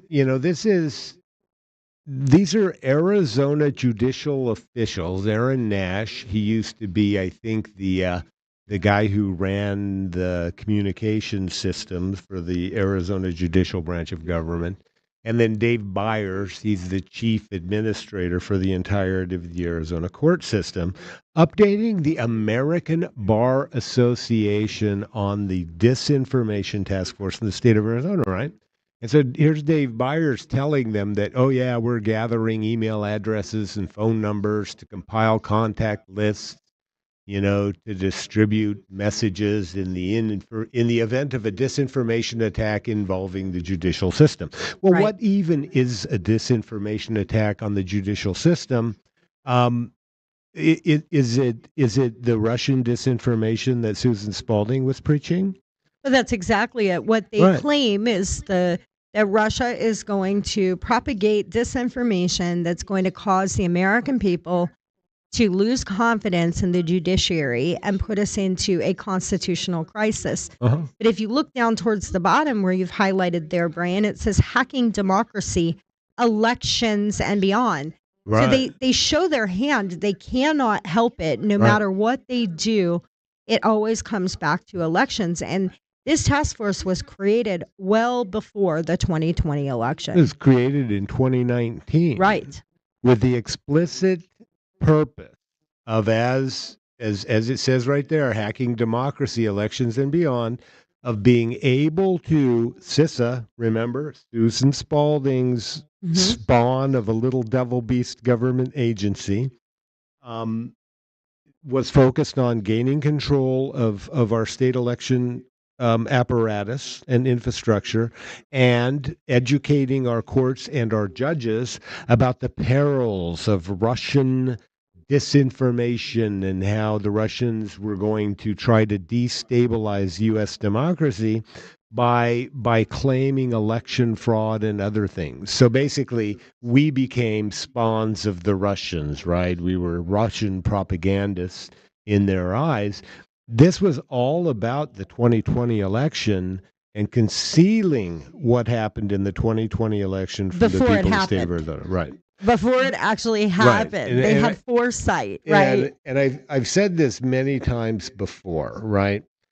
If you have your dog bites somebody, right? And the guy it bites lives next door to the judge that's assigned to try your case, right?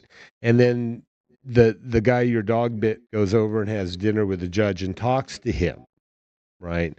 That would be an impermissible ex parte communication, because he's explaining, oh, your dog. What if the guy, was throwing rocks at your dog and then tried to beat it with a stick, and so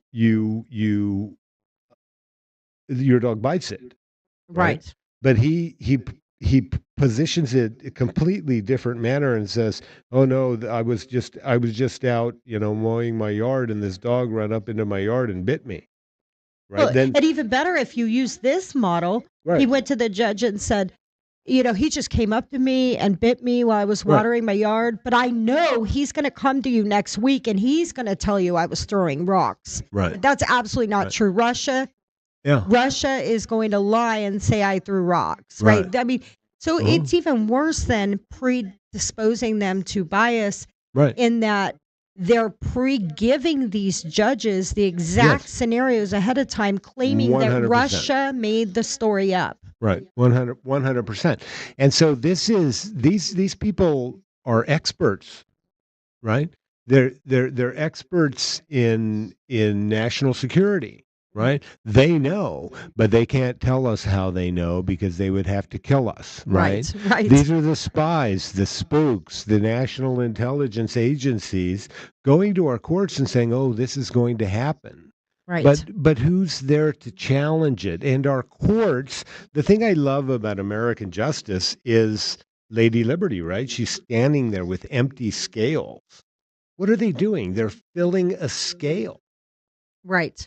They're filling a scale. And that's what all of this judicial education by Susan Spalding was about. It was about tilting those scales against claims of election fraud in favor of dismissal, because they were false claims, Right. right? I And mean, so, if you look at this, Brian, hacking democracy, elections, and beyond, and then right underneath, I'm surprised you didn't highlight it. It's a quote from your favorite person, Suzanne Spalding. Without an yeah, informed and engaged citizenry, democracy will collapse. uh-huh, So they are literally painting this picture in 2019. So ahead of time, they're right, painting this picture. Russia is going to try and kill democracy.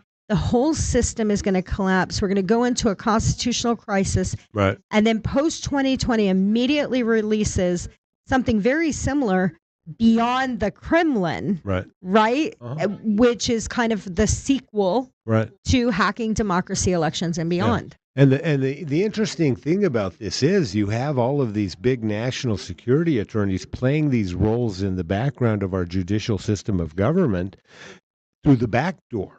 While at the same time, these very law firms that are tied directly to these same people, Perkins Coie, Mark Elias, States United, all come into our judicial branch of government through the front door to say, hey, no, these are fraudulent claims. So these people are tied together, right? And so, y- you know, I think there need to be some pretty serious investigations by state bar associations because, like, for example, ER 8.4 in the state of Arizona identifies in part misconduct as engaging in any conduct that is prejudicial to the administration of justice. Right. Right. And so if you have people that are making up stories like Susan Spalding was, and going to our court system and saying, oh, yeah, Russian disinformation. The poor guy, Brandon Straka.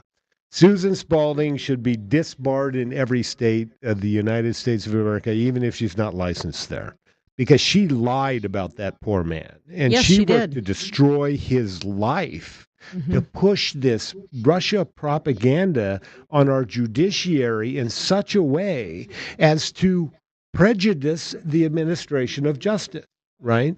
If you're involved in a lawsuit and your opposition gets to send an expert to talk to the judge in chambers secretly and you never know what it's about, you have been prejudiced by the very definition. Well, and you have no right to question your accuser, right? I mean, Right, so like in a 100%. normal trial, if one side calls an expert witness, you at least have the ability to cross-examine, right? That is correct. But when this is being done in private, in counsel, without any knowledge by the people impacted, Yep.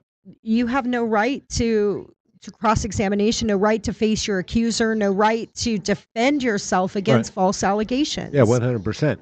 And that's why I hope Brandon Straka finds a really good, powerful attorney and he sues the hell out of the United States federal government and Susan Spalding for pushing this propaganda nonsense that virtually sought to destroy his life. Yeah, absolutely. So, all right, enough of that, soapbox. Um, okay, let's go to number 14, and this is why getting control of the American Bar Association is so important, right? Because the ABA, makes no bones about it, right? They have a great deal of power and influence because what they do through their congresses or whatever they want to call themselves is they pass resolutions like the election one that says, "Oh, hey, you should run your elections like this." But they also promulgate and push down onto state courts. Wow, that's a little big there. Could we small that a tad bit? Huh. Yeah, it's kind of misshaped. All right, so we can go from here. The first full sentence there. Although it has no formal authority to discipline lawyers who break the ABA's ethical code, comma, it influences state bars that do have that power. right? So all of these national security state attorneys that we have been talking about, right? Right. Are they going to state bar associations with the 65 project and saying, "Hey, we need to, take a look at these attorneys"? And do they have the power to do so behind the scenes, right? Because it's a matter of national security, right? Well, the state bar associations take their guidance from the ABA, right? Yes. Isn't that the whole reason it exists? It's like a higher council of representatives from all the different states who kind of make the directed path. Supposedly, yeah. So if that's the case, the ABA plays a significant role Hugely significant in role. making sure that the state bars are following and bending to their whim. Right. And they do this in large part. Yeah, go ahead. You can take it down. And they do this in large part through state bar associations by, it's like the National Education Association and the Department of Education, right? Right. We know constitutionally they have no authority or power over education in the United States of America because that's a power reserved by the 10th Amendment to the states because it was not explicitly given to the United States federal government. And so, very same thing. You get the Department of Education and the National Education Association pushing down all of this propaganda on state education departments and on school districts in a way to sort of shape the way they teach our children. So our children grow up different with different values. And so if you look at a lot of this talk right now going on about grooming, right? Right. They want to groom our students to raise them a different way than they've normally been raised with Christian values, husband, wife, man, woman, and institute this new thought amongst all of our youth to change American society. Right. That's exactly how the bar associations with the ABA try to legislate, right? If they can get attorneys not to bring certain types of cases, right, they've effectively implemented new law, Right. right? Right. And one of those, I mean, we have number 15, Steve, right? And this was merely a proposal in the state of Arizona through the Bar Association. It was never implemented because I don't have to take a 0.5 credit, but scroll down a little bit. This is talking about social justice, bias, and inclusion, right? And so it basically the broader topic of racism in America. And so if we scroll down, we can see where they're talking about, proposals that they're going to make. Diversity to the bar. track at the convention.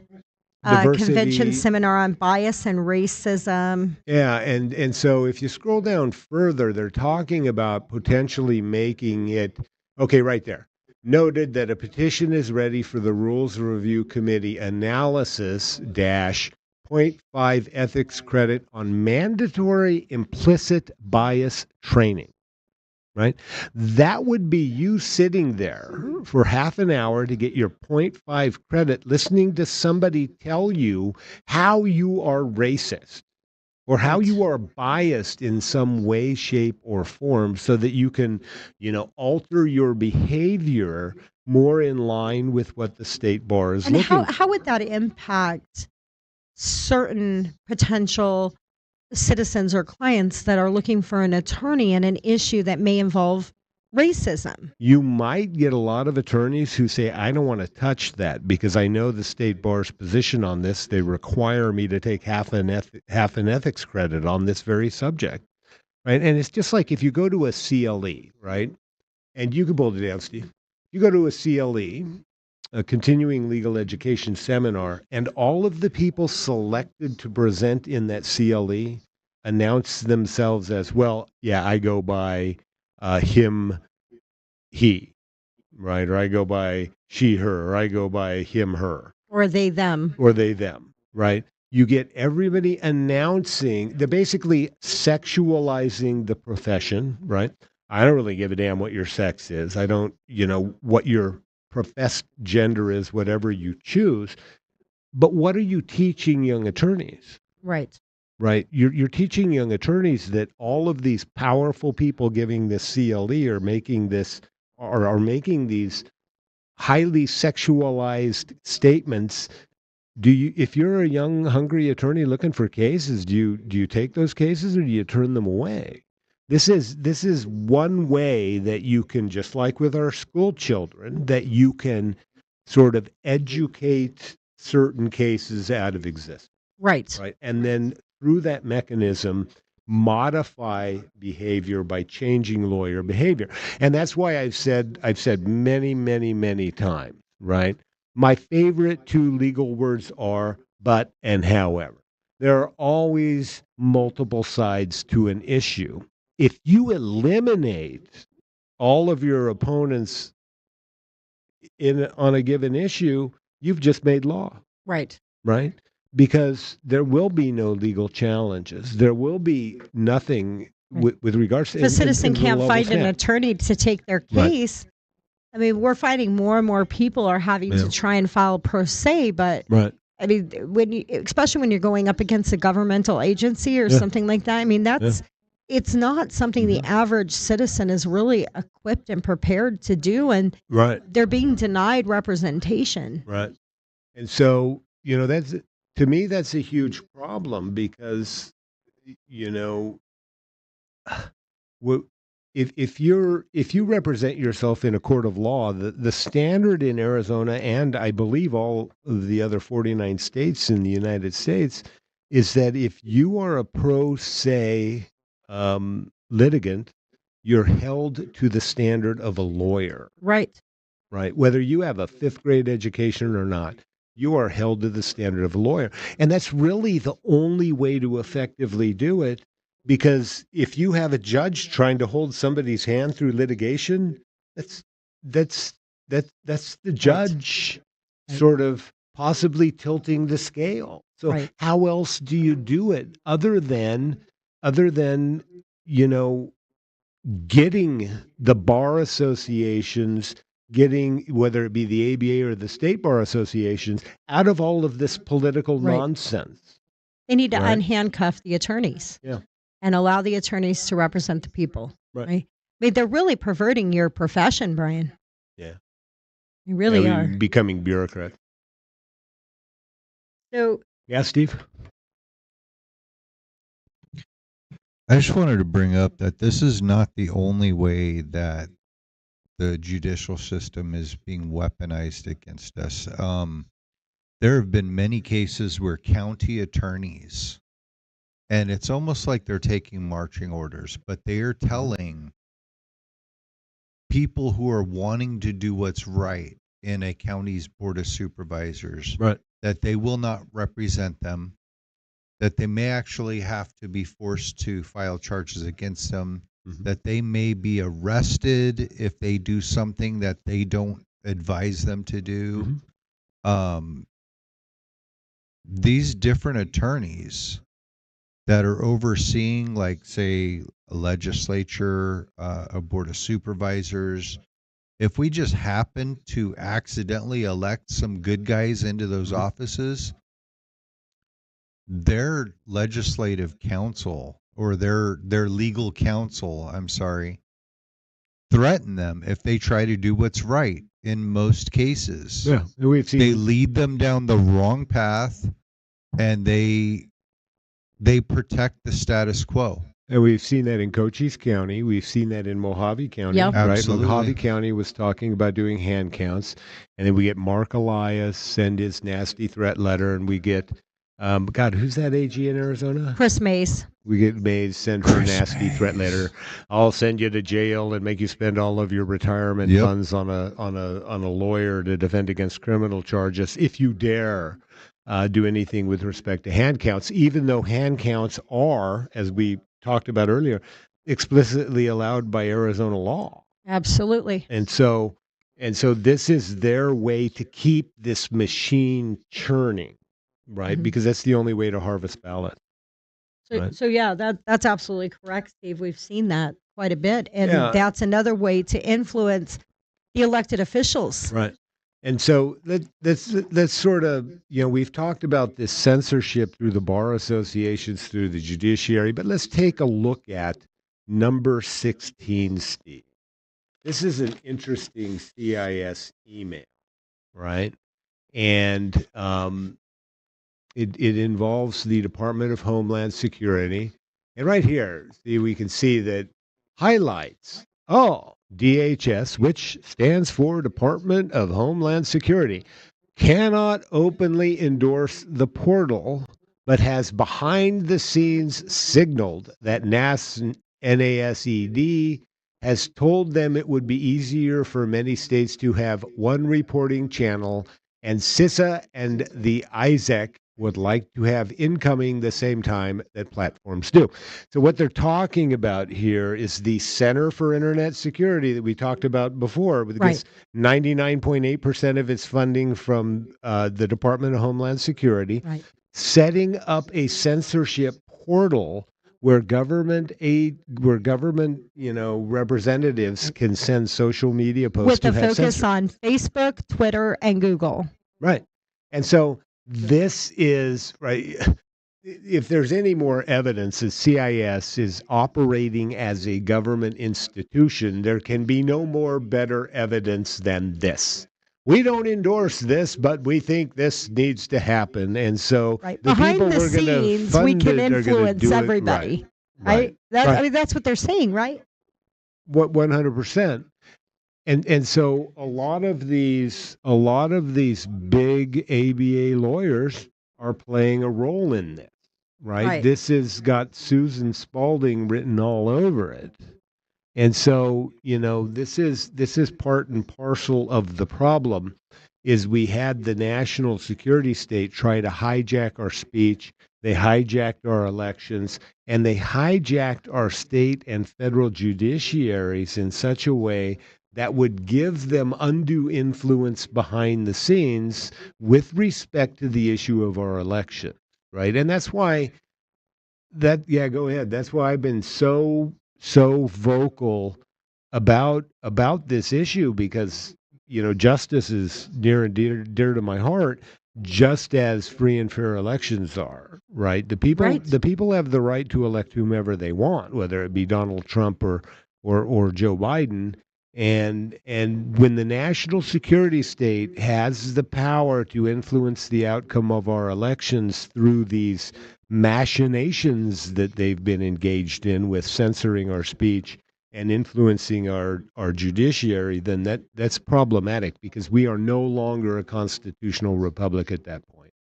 So You know, I don't know. it's interesting too, because we talk about the Albert sensor with CIS and how they have this API All right. interfacing with all of this election and infrastructure. Uh-huh. I don't know if you caught that, but in that email that was up, it was talking about putting an API on Facebook, Yeah. which means that they actually had direct access Right. into the database for some of these social media platforms. And many of these social media platforms have been what? Hacked. Yeah, absolutely. They've been Right. hacked. Facebook was one of them that was hacked. No, that's fine, Steve. No, it's okay. We've got, Kevin Moncla got some interesting emails, didn't he? Oh, yeah. That he shared with us? He issued a report. He put some stuff out on Twitter, and, we were chatting. There's a gentleman by the name of Aaron Wilson who was involved in the formation of the CISA portal. Steve, can you put up number 18? So this is one of a few emails that we're going to share today. And again, thank you to Kevin Moncla. Great work on his part. This is part of his report. And in there is an email from Aaron Wilson. This email is dated January 3rd of 2020. So remember again, this is January prior to the 2020 election. Yep. What did we find out in this email, Brian? Misinformation reporting portal. That's actually the subject line, right? Right. It's pretty interesting. But Aaron Wilson was with CIS, right? Yes. No, I'm sorry. He was with At CISA. CISA. Yeah. CISA. CISA. Right. Department of Homeland Security. Yeah. And so, I've spoken with you both separately about a concept we are developing to help election officials report disinformation during the 2020 elections. Right? So they're gearing up. They know there are going to be people like us saying, "Hey, wait a minute, what the hell's going on with our elections?" They're gearing up to educate our courts and our judges about Russian and misinformation, which you've seen on this show. Susan Spalding admits it wasn't really Russian disinformation. It was Americans that were speaking up and saying, "Hey, what's going on? This is wrong. Right. We've got to Well, stop this." well, and here's what's interesting. You had said that he was with CIS. Right. He was. So at the time this portal was being put together, he was working for CIS. And then he became a developer with CISA, DHS Right. later. So you were right. Originally, he was with CIS, but this is in his official capacity with CISA, Right. CISA, just again to point out how incredibly interwoven these agencies are. Right. Doesn't Aaron Wilson play another role as well with respect to vote by mail systems? I mean, vote by phone systems? Yes, he's involved in a lot of the enhanced voting systems. Yeah. And talking about like the blockchain voting, the cell Right. phone voting, Right. text voting stuff. Right. Yes, very Yeah. involved. But if you look at this, again, January of 2020, he's talking about we are beginning the development of the misinformation reporting portal with the hope that it will be piloted for the presidential preference primaries. So they were already ready for Right. this. And it says, I'm planning on setting up a call between you all, NAS, National Association of Secretary of States, right? And NASID and us, as soon as I have something to show you. My goal is to demonstrate its capabilities by the end of the month. Right. So they were pre-planning. Mhm. And if you look at some of the emails in here, it's Department of Homeland Security, Right. right? CISA, multiple CISA respondents here and people with Department of Homeland Security, all on election infrastructure misinformation. Mhm. How did they anticipate this, Right. right? Well, because they knew there was going to be cheating going on because they were the ones doing the cheating. And I might add that this was the very reason John Jay decreed all election infrastructure during the Obama administration, the waning days of the Obama administration, as critical national security infrastructure. Right. Right? Because then they created CISA to manage and control all of that critical national security infrastructure. And then they go after the judicial branch by designating all state court systems critical infrastructure. Right. They were building the foundation Yeah. for the cheat, for the steal. Right. Steve, can you put up number 19? So this is another email uncovered by Kevin Monklin, his report about the enhanced voting. And it's also in regards to the formation of this CISA portal, Mm-hmm. this reporting misinformation portal. And in here, it's, can you zoom in just a little bit for me, Steve? So he says, given the FBI's role, I'd like to bring you up to speed on our efforts and get your feedback on the effort and hopefully your engagement. Our primary goals are to provide election officials a single place or POC to report misinformation, erase the burden on election officials when they go to report misinformation, and this is my favorite one, collect the information necessary for the FBI, DHS, and social media platforms to do their jobs. Right.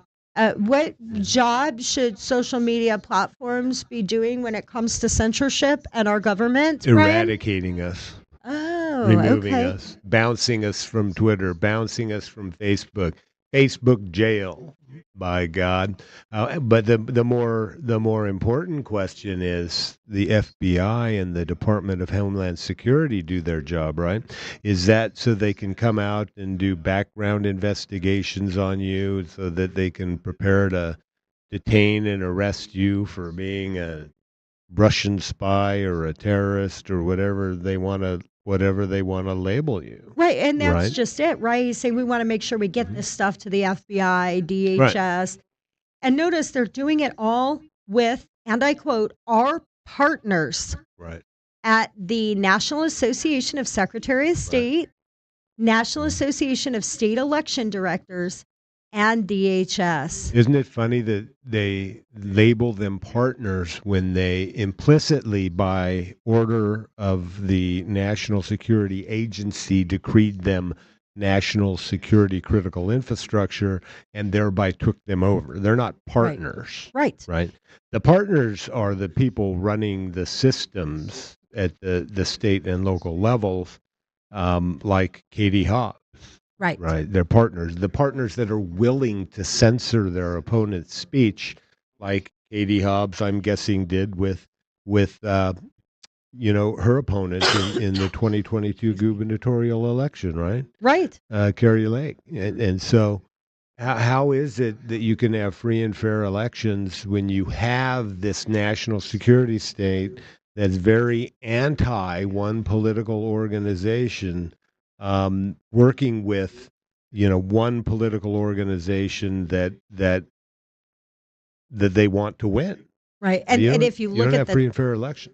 one of the top sentences, he said, "CIS," right? Because that's who he's representing here. Uh-huh. CIS is working with DHS to develop this Right. portal. Right. But then in the other exhibit we showed, they specifically stated DHS cannot endorse this, Correct. even though DHS worked with CIS to Right. develop it. Yes. How ironic is that? So, Uh-huh. we're not allowed because Right. we, the government, we can't censor your speech, Right. but we're going to build a system. And we're gonna And give it to pay you. this group Yeah. to do it. Yes, Right. we And, can't endorse it though, but we can get you in contact. Right there, CIS is working with DHS Yeah. on a monitoring system. And the funny thing is that it's like I've said about Susan Spalding and Elizabeth Rykoff Parker all along. They leave the CIA or they leave the NSA and they change their clothes and they go to an NGO, right? They're still doing the bidding of government. They still Absolutely. have all of their security clearances and all of their contacts, and they're out on a mission, Right. right? But they're doing it as a private sector employee, theoretically, so that the organization they're working for doesn't get into trouble. Right. Right? They can't get into trouble. The CIA can't get into trouble. The NSA can't get into trouble because they're in the private sector. And so if you look at Brian DeValance, he used to work for the Department of Homeland Security under the Obama administration, and he was at CIS when Right. all of this censorship was taking place. So they just change clothes, and they move into a different reign. You go into an NGO, and And then, so all of this said and done, right? They influence the Bar Association. Right. They intimidate citizens. They censor citizens. They intimidate attorneys, right, get them to where, either they don't believe that anything the potential clients are saying right. because they believe it's all Russian disinformation, or it's so toxic they stay Right. away from it. Yeah. I mean, who How- wants to be charged with a crime by their state bar association? Right. Who wants to represent a Russian operative, right? Right. Because, that's what they're being told, Right. essentially. Right. And Um, so that's the problem. And I think that's the big problem with the mandatory bars is it's so easy for them to influence, attorneys and attorney behavior in a way that's sort of eliminates attorneys' willingness to bring claims on behalf of valid clients. Right. Because the most important thing in law is the button. However, you got multiple sides. But let's talk about number 20, Steve. Pull that up. Got to apologize. Lincoln's got some pretty bad gas tonight. I'm not sure what's going on, but he's being a little bastard here sitting under me. Go ahead and make that little bit bigger. Yeah, and we're wrapping up right now, but the 65 project, right? This says, scroll up to the top. And Yeah, if you could pull it down. There you go. right. And so this says, as the January 6th committee's work has confirmed, now it's becoming very readily apparent if it wasn't during the January 6th committee's efforts to destroy evidence, efforts to conceal evidence, efforts to unduly influence testimony of key witnesses, namely changing their testimony. Right. If it wasn't apparent that the J6 committee was 100% a fraud, it says lawyers played a central role in then President Trump's attempt to stay in power despite losing the 2020 presidential election. That is the fraud. Right. Right. That's the narrative that's That's been proven right. wrong. That is they say that Trump winning the 2020 election was the big lie. That's the big lie, though. Right? So I love here, Brian, where they're talking about too many lawyers have evaded accountability. Right. How dare they represent Right. Trumpers? Right. How dare they represent anybody that questioned the election? And so here's what we need to do. We need to go after every lawyer that was pushing what was in reality the big lie, that our elections in 2020 were free and fair, because we have the follow-up elections of 2022, which, they had to sort of cheat in an effort to ensure that nobody was elected in key states that would actually investigate election fraud. Right. And so we need to go after every attorney that was part of what was the truly big lie. And that was that there was no election fraud in 2020, because there is more than ample evidence of election fraud in 2020. How in the name of God does Maricopa County Runbeck receive 18,000 ballots on the day after the election, Right. and where did they come from? And do they actually have video proving that somebody delivered to them 18,000 ballots on the day after the election? Right. Well, and then you got to look at the fact, let's just pretend for a minute, even if there wasn't anything to prove it, they're basically saying whether you can prove it or can't prove it, it doesn't Right. matter. Like, you can't ask the question. Right. You don't have the right to question your elections at all. If you ask the question, and then, if you ask the question, bars are being tasked with, charging you with a crime. Right. And, Those and are- before Steve takes this Right. down, Brian, I think it's important for people to hear these words. And just as Congress is rushing to fix those statutory loopholes, right, statutory holes, state Supreme Courts also must address certain weaknesses in the rules of professional conduct. So, in other words, we need to implement rules through the Supreme Court, state Supreme Court, that will go after attorneys who dare represent these type of clients that we believe are unworthy of representation. Right. Namely, pro-Trumpers or MAGA. Right. Right. And so, that's, and you can take that down, Steve. We've talked about, that AG from Arizona, whatever the hell her name is. But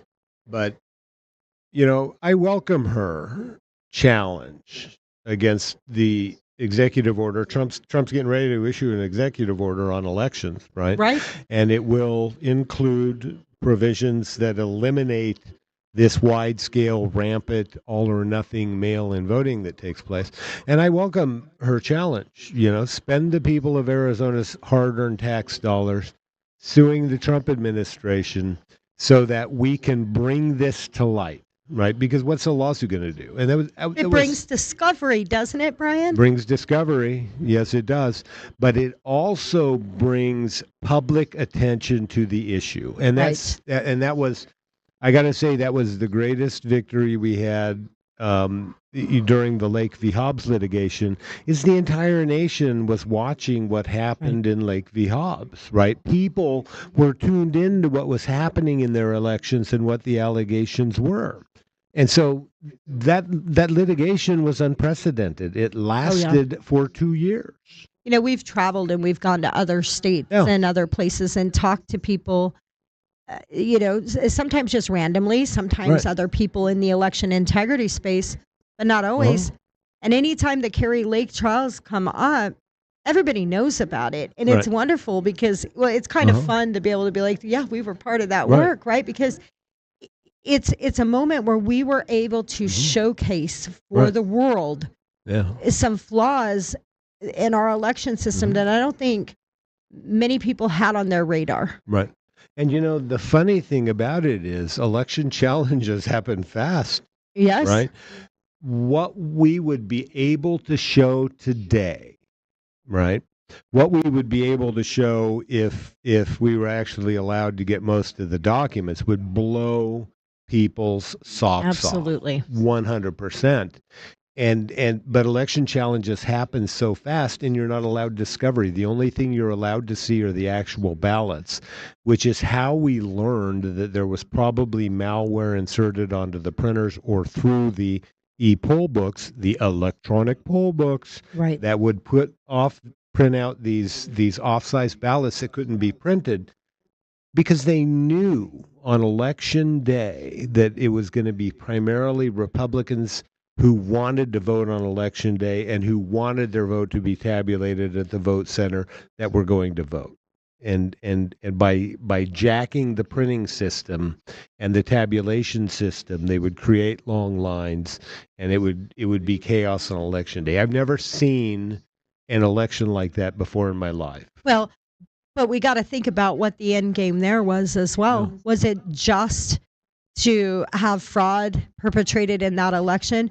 Or do you think maybe it played a role in them literally blaming Kerry Lake, asking people to Right. vote on election day Right. for the losses, which then created the psyop for everybody must vote early because if you don't Right. vote early, you could be disenfranchised on election day. And nobody will care. And right. Yeah. Right. And so it also served the purpose of bolstering up mail-in ballots and early voting once Right. again. So, I mean, it was a win-win for them.